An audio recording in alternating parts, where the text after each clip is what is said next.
우울증 완치 가능한가에 대하여. 안녕하세요, 연경이에요. 겨울을 잘 나고 계시나요?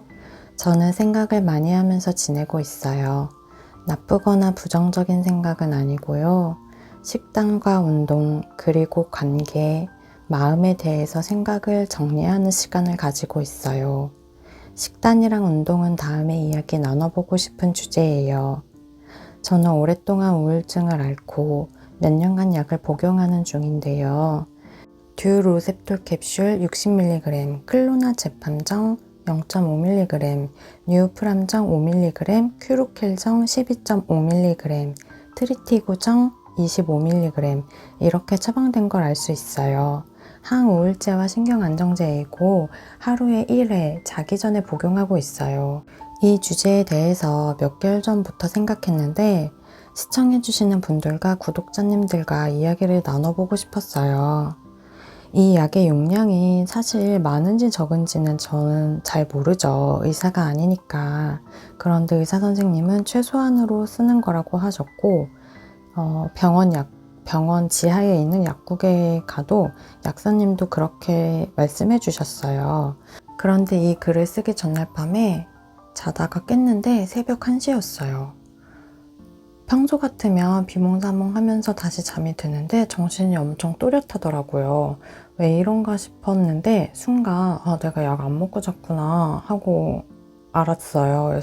그래서 평소에 약이 약하다고 하니까 과연 효과가 있는 건지 의문이 들 때가 있는데 이렇게 한 번씩 아주 가끔이지만 약을 까먹을 때마다 효과가 있구나 하면서 생각을 합니다. 언젠가는 병원을 끊을 수 있을까 하는 생각을 하는데요.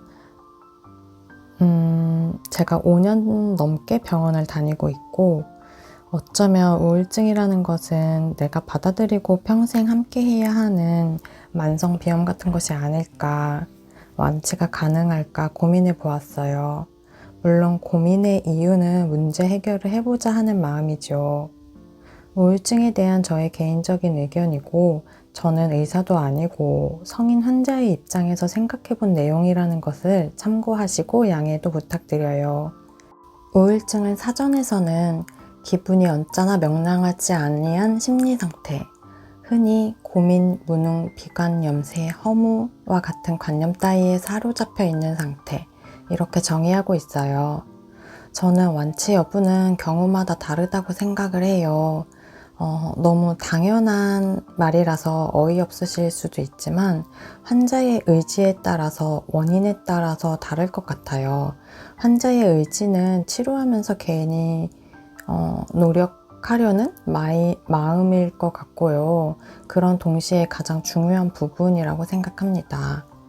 어떻게 우울증을 앓게 되었든 본인이 치료하고 나아지려는 의지가 없다면 벗어날 수 없을 거예요. 원인은 해결 가능한 원인인지 불가능한 원인인지에 따라서 다를 것 같아요. 해결 가능한 원인이라면 현재 진행 중인 일인 경우가 많을 것 같고요. 그리고 그 문제가 해결되거나 사라져야 치료 가능한 것 같아요.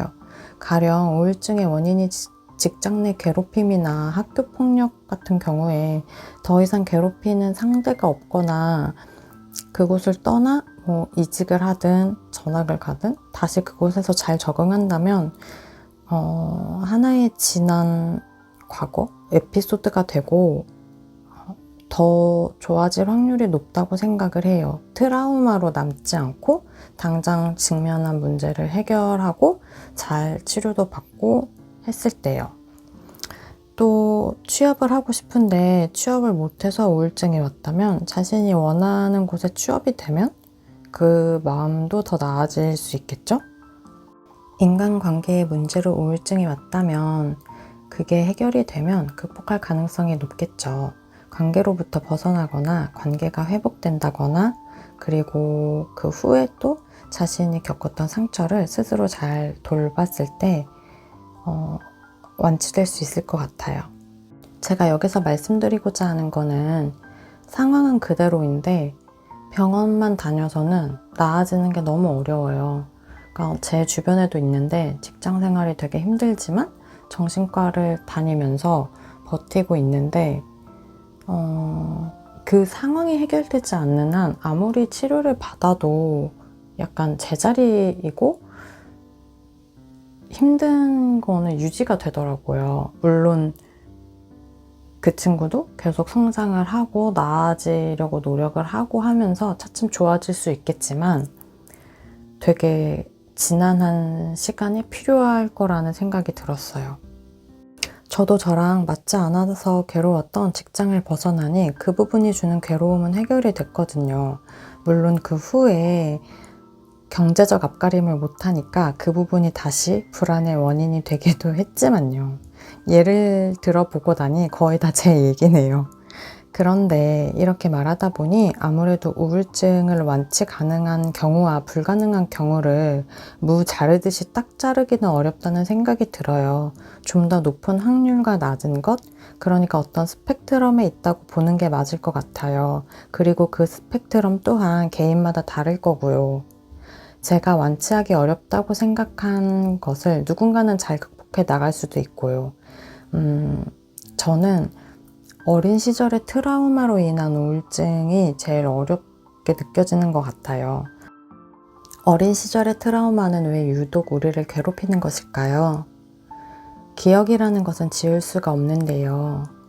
어린 시절은 나 스스로 나를 지킬 수 없고 가장 나약한 시기인데 그때 울타리와 지붕이 없이 방치되거나 학대받는 상황이 되면 그게 되게 더 상대적으로 어른이 겪는 것보다 더 크게 느껴지기 때문일 거예요.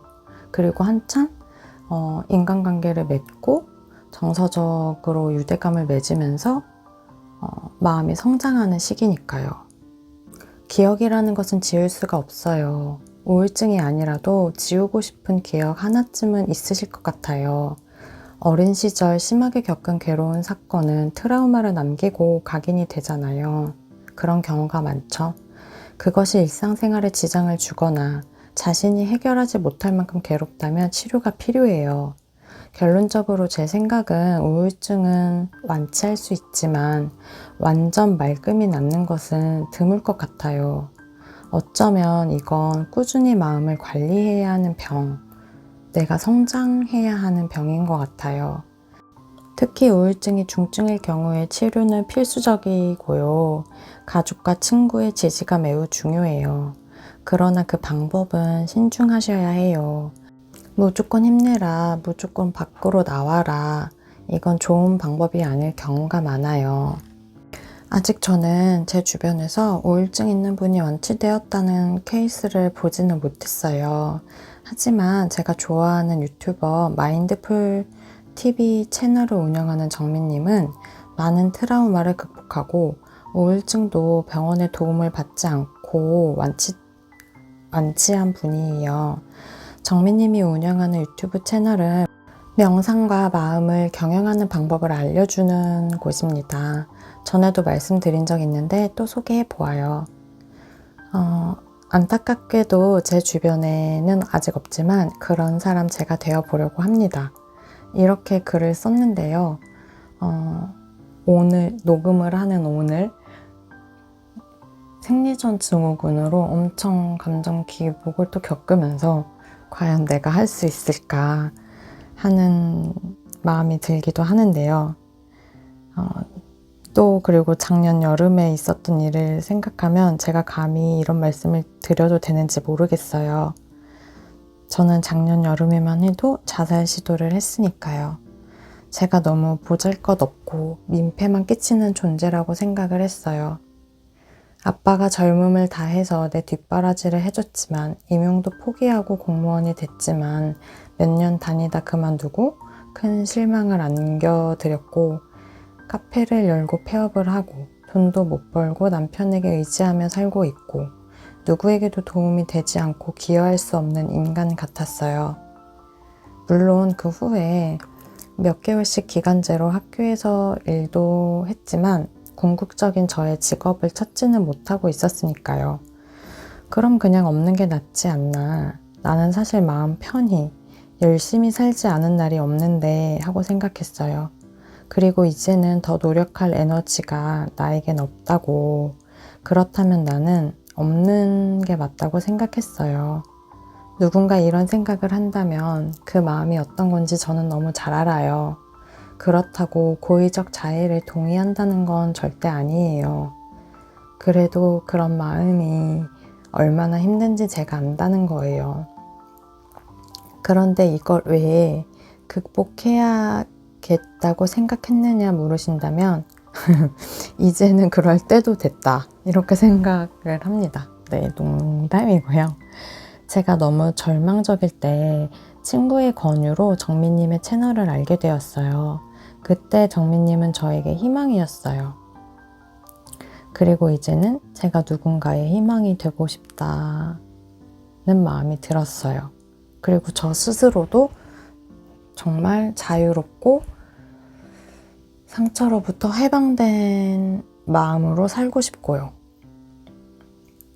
처음 보시는 분들도 있으실 수 있어서 짧게 말씀을 드려보면, 어린 시절 저는 동네 사람들한테 성적 학대를 당했고 부모님으로부터도 정서적인 학대도 있었고, 초등학교, 중학교 시절에는 따돌림을 오랜 기간 당했습니다. 이런저런 일들이 많았고 2021년도에는 엄마가 자살하셨고 저는 그런 엄마의 영향을 많이 받았고요. 많은 트라우마를 가지고 있지만 극복하려고 노력하며 살아왔어요. 하지만 중간중간 또 일이 생기고 넘어지고는 했죠.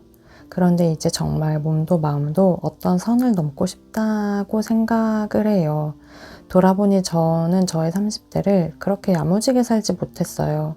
안타깝게도 30대의 저는 20대를 돌아볼 때 또 그랬고요. 수많은 우여곡절을 버티는 것만으로도 힘들었기에 수고했다고 말하고 싶지만 더 독하게 해낼 순 없었나, 왜 이것밖에 못했나 하는 마음이 들어요. 그런데 30대를 또 어영부영 보낸 기분이랄까요? 물론 공무원 시험을 위해서 16시간씩 365일을 공부했고 성실하게 공직 생활을 했지만 결국 그만두었고요. 그리고 카페를 운영해 보니 그 후에는 이제 소진이라는 단어가 제 마음에 남았더라고요. 더 이상 무엇을 할 에너지가 없었어요. 우스갯소리로 나는 천생이 한량이야, 그래서 그래, 이렇게 말했지만 다시 무엇을 열심히 할 엄두가 나지를 않았어요. 잘할 자신도 없었고요. 그래서 도망가고 싶었어요. 하지만 다시 한번 마음 먹어보려고 합니다. 나는 어른이고 책임을 다해야 할 가족이 있고 이것은 저의 선택이었으니까요.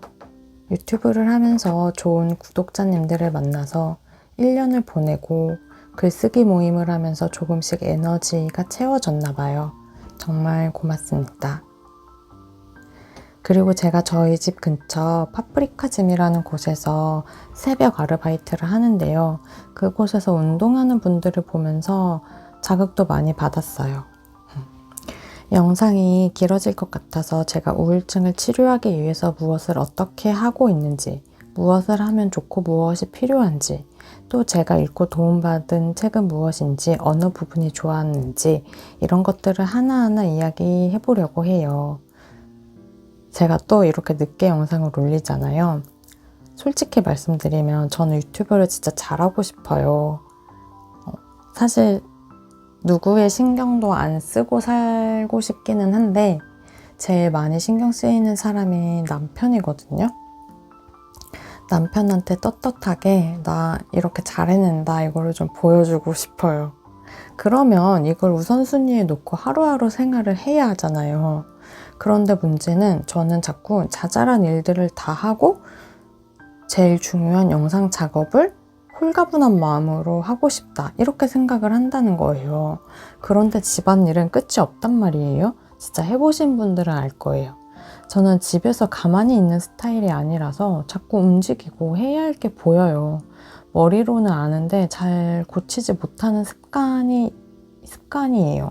그래서 오늘은 스터디 카페에 와서 이 글을 쓰고 하루를 시간으로 쪼개서 무엇을 먼저 할지 타임테이블을 작성했어요. 좀 더 성실한 유튜버가 되겠습니다. 2025년은 진짜로 저를 한 단계 성장하고 키우는 1년으로 만들고 싶어요. 웃기는 유튜버인데요. 유튜버라고 말하기도 너무 민망하고 부끄럽고 작은 채널이지만 구독자님 왜 웃기는 유튜버라고 말을 했냐면 구독자님들한테 도와달라고 응원해달라고 하는 놈이라서요. 제가요. 구독, 좋아요 너무 좋고요. 댓글도 정말 감사해요. 오늘도 들어주셔서 진심으로 감사합니다. 이제 진짜 마음 먹고 더 열심히 하는 저를 보여드릴게요. 고맙습니다.